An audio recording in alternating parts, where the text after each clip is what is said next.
네, 어제 유승민 새누리당 원내대표가 야당에서는 박수를 받고 여권 안에서는 좀 떨떠름하다는 평가를 받은 원내대표, 원내 교섭단체 대표 연설을 했습니다. 오늘은 문재인 새정치민주연합 대표가 교섭단체 대표 연설을 했습니다. 새 경제론을 내놨다고 합니다. 국회에 취재하는 김준영 기자에게 자세하게 듣겠습니다. 김 기자 나오십시오.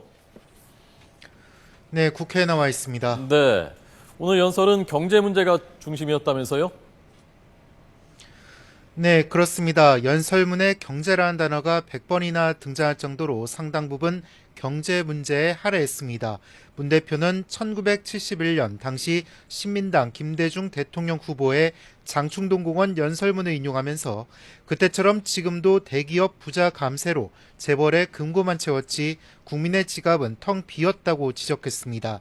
또 반값 등록금과 65세 이상 모든 어르신에 대한 월 20만 원 기초연금 지급 등 각종 복지공약 역시 지켜지지 않거나 대폭 축소됐다고 날을 세웠습니다. 문 대표는 정부의 경제정책을 전면 전환해야 한다며 공정한 경쟁과 서민 소득주도 성장을 주요 내용으로 한 이른바 새 경제를 제안했습니다.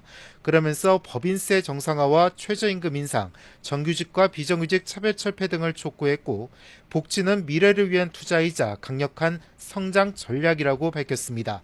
문 대표가 정부 여당의 경제정책을 정면으로 비판하면서 새 경제론을 통해 유능한 경제정당이 되겠다고 강조한 것은 내년 총선과 2017년 대선을 겨냥한 승부수라는 관측이 나오고 있습니다. 문 대표의 연설 내용 일부 직접 들어보겠습니다. 김대중 정부와 노무현 정부의 경제 성장이 김영삼 정부와 이명박 정부 그리고 박근혜 정부보다 월등 좋았다는 것이 객관적으로 증명되고 있습니다. 우리 당이 유능한 경제정당이 되어 국민의 지갑을 지키고 두툼하게 세우겠습니다. 문 대표의 연설에 대해 새누리당 박대출 대변인은 어제 유승민 원내대표의 연설처럼 반성과 성찰을 기대했지만 경제위기 돌파를 위해 어떤 일을 하겠다는 것인지 야당의 역할론이 보이지 않아 안타깝다고 밝혔습니다. 네. 자, 오늘 재보선 후보 등록 시작됐다면서요?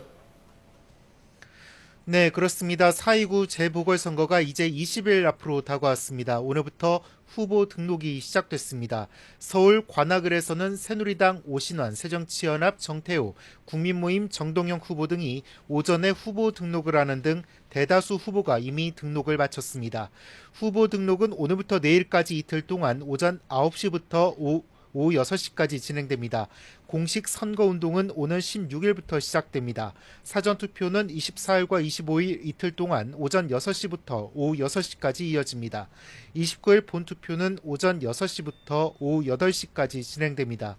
이번 재보선은 1년 임기의 국회의원 4명과 일부 지방의원을 다시 뽑는 선거로 비록 규모는 작지만 총선을 1년 앞두고 민심의 흐름을 살펴볼 수 있어 정치적인 의미가 적지 않습니다. 특히 새누리당 김무성, 새정치연합 문재인 대표가 취임한 뒤 처음으로 맞대결을 펼치게 돼 선거 결과가 주목받고 있습니다.